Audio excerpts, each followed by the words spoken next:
Well, good evening, everyone. So tonight, like a majority of my previous SAMSEC presentations, this story is one I heard through Sabaton's um, songs called "The Soldier of Three Armies." Now, during the Second World War, most soldiers fought for a single country under a single command structure within a clearly defined political and military framework. However, there were some individuals whose wartime experience did not follow this pattern. These were men whose circumstances, decisions, and environments placed them in positions that crossed the conventional boundaries of allegiance and identity. And one of the most notable examples is this of Lauri Allan Torni. Now, in the first part of tonight's talk, I'm going to go through his early life and the Second World War. In the second part of this talk, I'll be focusing on Torni's life as he immigrates to America and his time in the Vietnam War. Now, Lauri Allan Torni was born on 28 May 1919 in the city of Viipuri, which at that time was one of Finland's most important urban centers.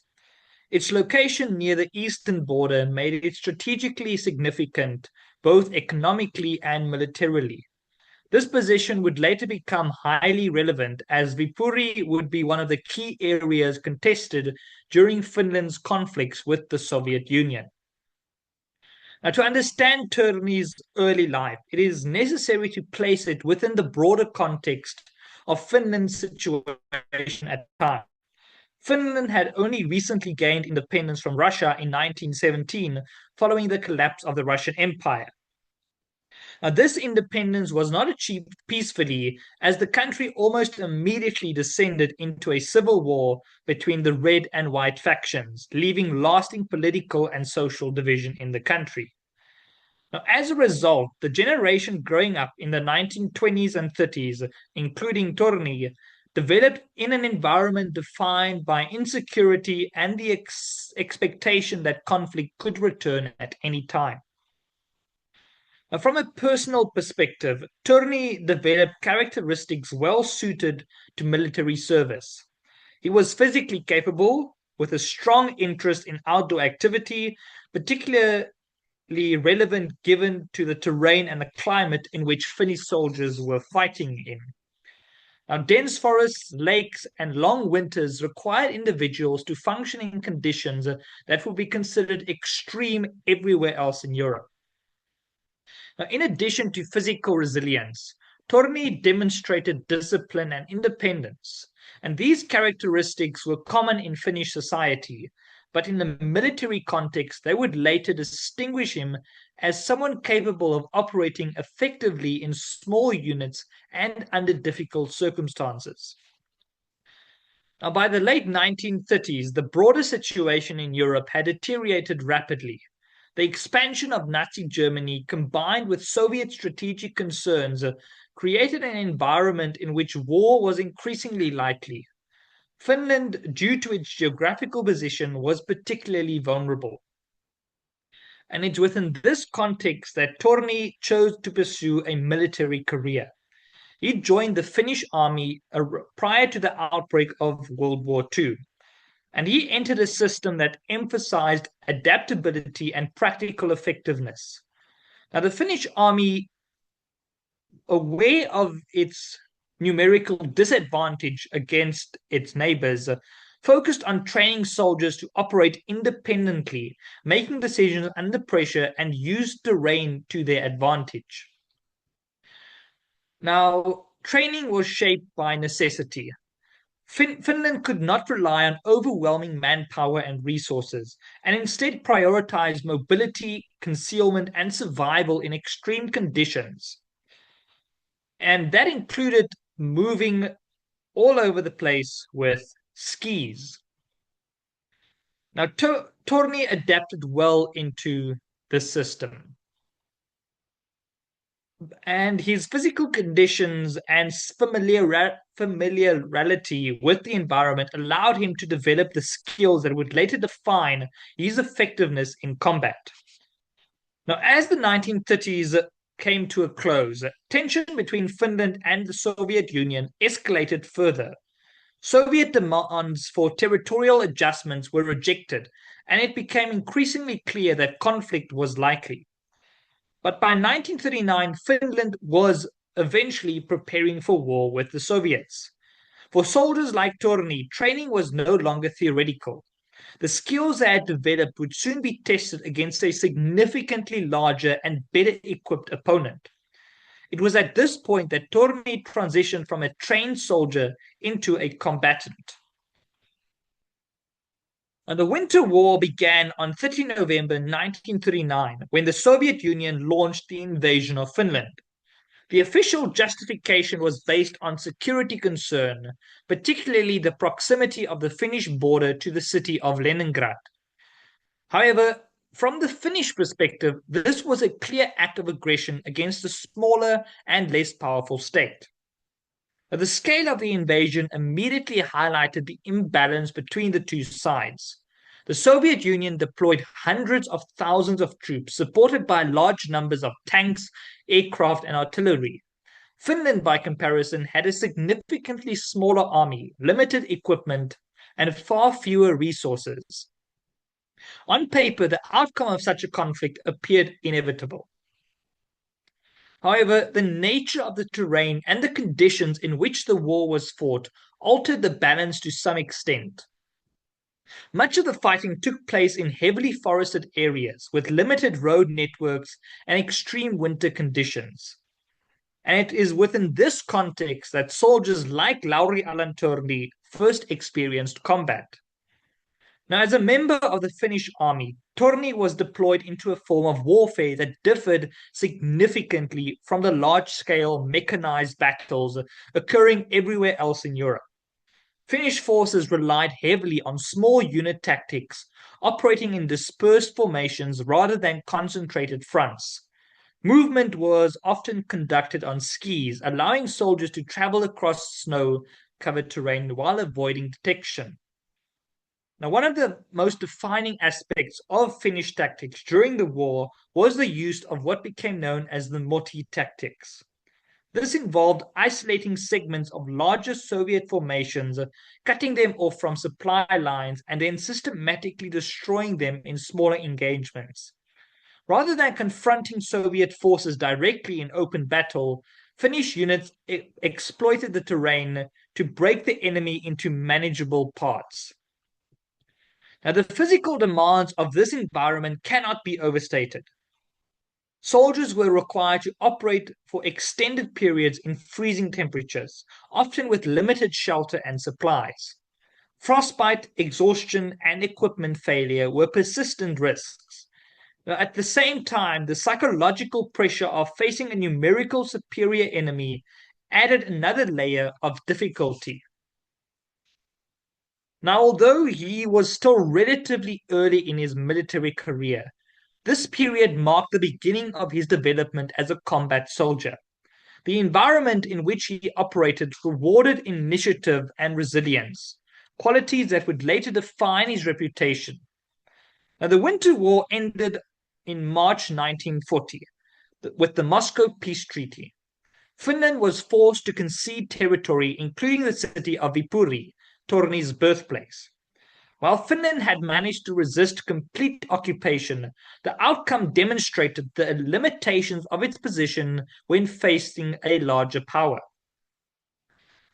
Following the end of the Winter War in March 1940, the situation between Finland and the Soviet Union remained unresolved. Although hostilities had ceased, the underlying tension had not disappeared. Now, Finland had been forced to concede significant territory, including the city of Viipuri, and there was a widespread belief that the conflict did not truly end. At the same time, the German army was preparing for Operation Barbarossa, the invasion of the Soviet Union. Now, Finland now found itself in a position where its interests temporarily aligned with those of Nazi Germany. The primary objective from the Finnish perspective was not ideological alignment, but the recovery of lost territory and the security of its borders. As a result, when Germany launched the invasion of the Soviet Union, Finland entered the conflict shortly thereafter in what became known as the Continuation War. Now, the Finnish army had learned from previous engagements with the Red Army that entering a conflict with greater experience and a clear understanding of how to operate effectively would become significantly greater for the Finnish army. Now, while the overall scale of the war was larger, many of the same tactical principles used during the Winter War remained in place. Finnish units continued to rely on mobility, terrain advantage, and a small unit operations, and rather than direct large-scale confrontation. It was during this phase of the war that Torni began to distinguish himself more clearly as a combat leader. He served the roles involving reconnaissance and patrol operations, often conducted deep within contested or enemy-held territory. Torni proved particularly effective in this environment. His ability to operate in difficult terrain, combined with physical endurance and composure under pressure, made him well suited to this type of warfare. And over time, he gained a reputation for reliability and effectiveness in operations requiring both precision and aggression. Now, under his leadership, the units he was assigned to conducted operations that contributed to his growing reputation within the Finnish army.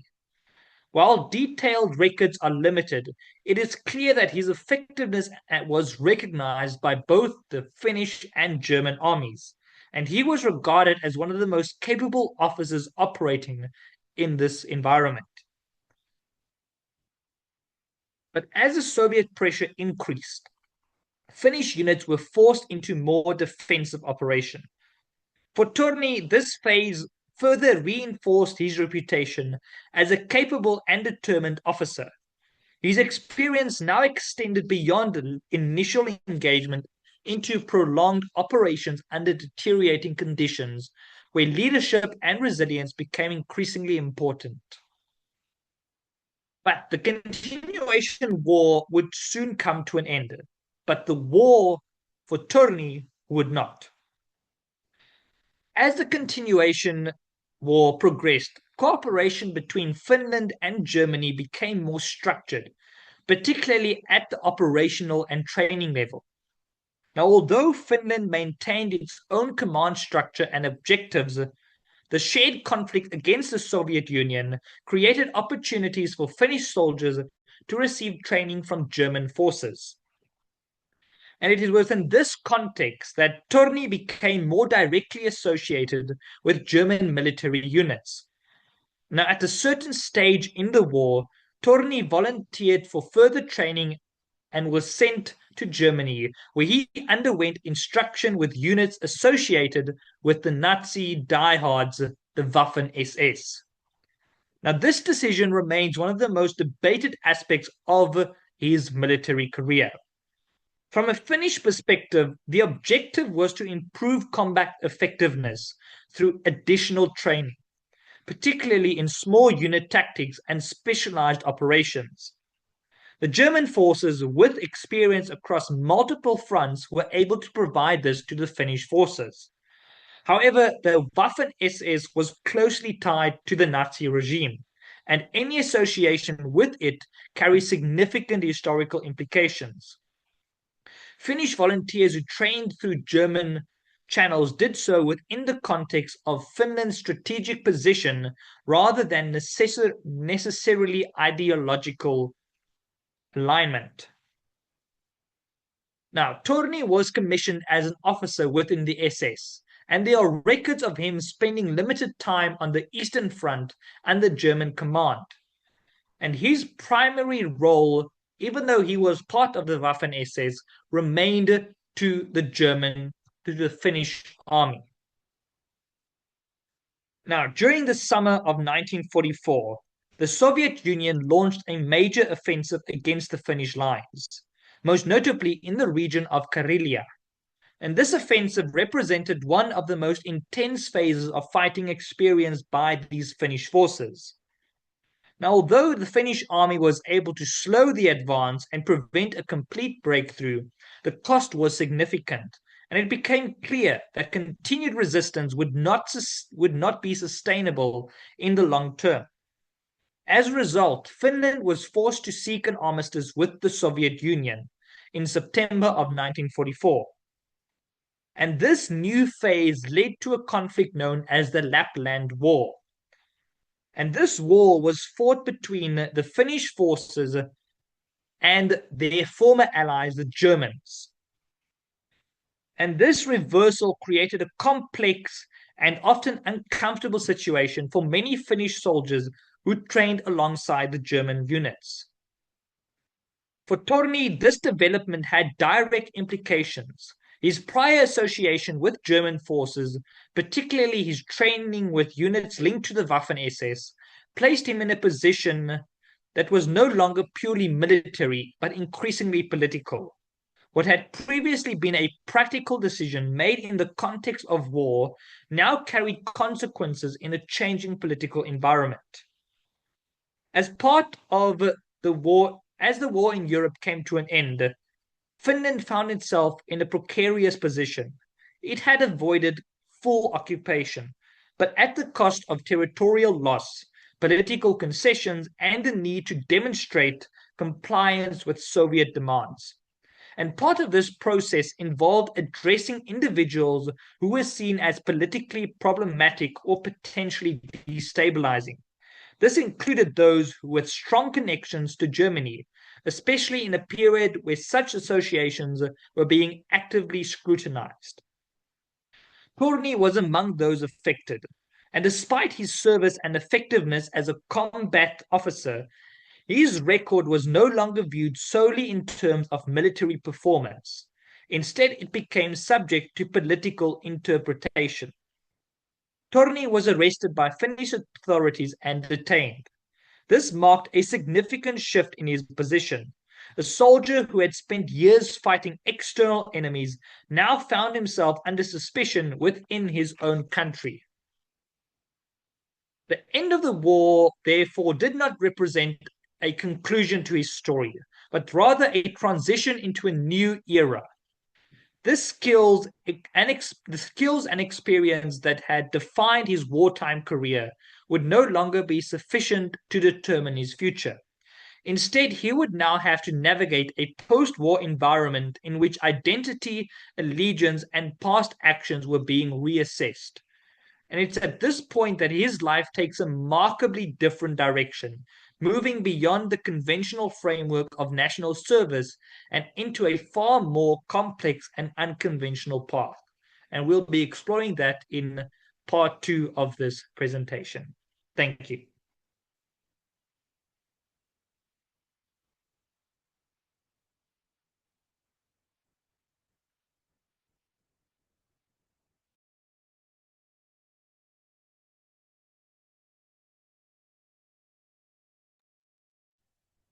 Malcolm, you must stop the recording, please. The recording has stopped. I'm just getting onto gallery. I believe the recording is stopped. I'm sure it has. Thank you for the heads up, Mike. Ladies and gentlemen, we do have time available in session one. Are there any questions or points somebody would care to raise for Dylan? The floor is open.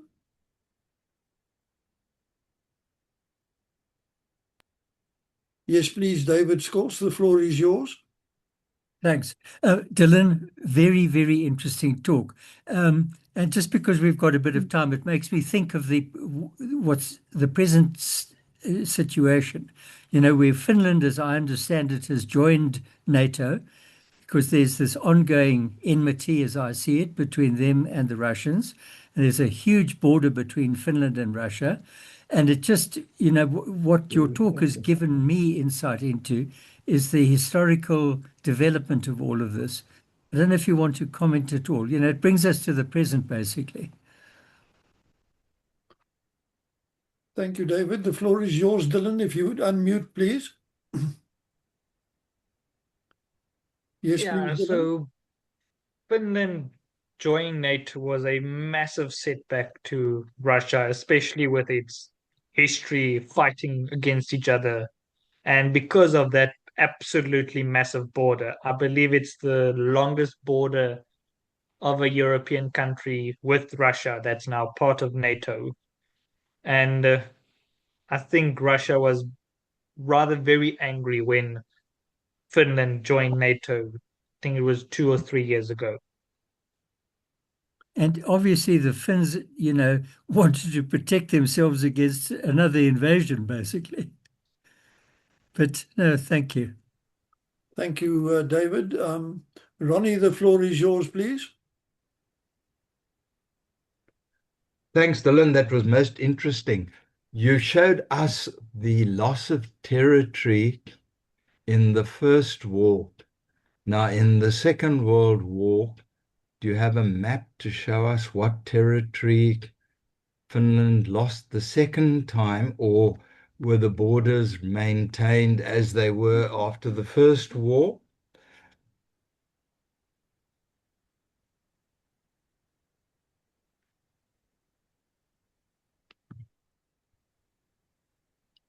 I believe Finland lost a lot more territory along the border with um, the Soviet Union, and that I believe is called the Karelian Question, which was a massive territory along the Gulf of Finland on the southwestern border, and Finland only received it back from the Soviet Union in 1956, and that was a massive uh, territorial gain from Finland that they lost after World War II. Right. Sorry, Thank Dylan, you. did you say they got it back in 56? Why would Russia Yes. return it? Do you know the reasons?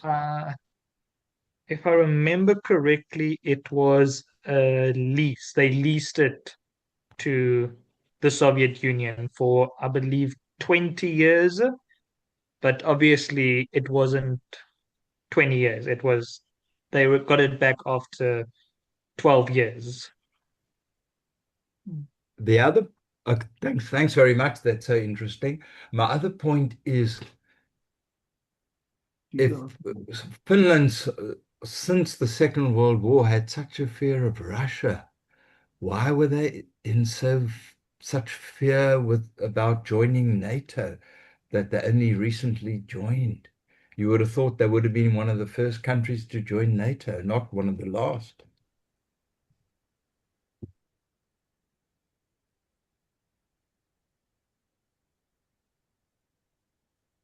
Dylan, would you care to I respond? believe I believe Finland had a policy that was almost like a non-alignment policy, almost like Switzerland with the EU, where they didn't want to anger Russia, but also want to still be on the good side of their Western allies. Yes, I think that's my perception as well. And just to remind ourselves, it was basically the start of the Ukrainian war, which led to both Finland and Sweden, both of which had been resisting joining NATO, becoming NATO members. And that relates to the Soviet invasion of the Ukraine, or not the Soviet, the Russian invasion of the Ukraine.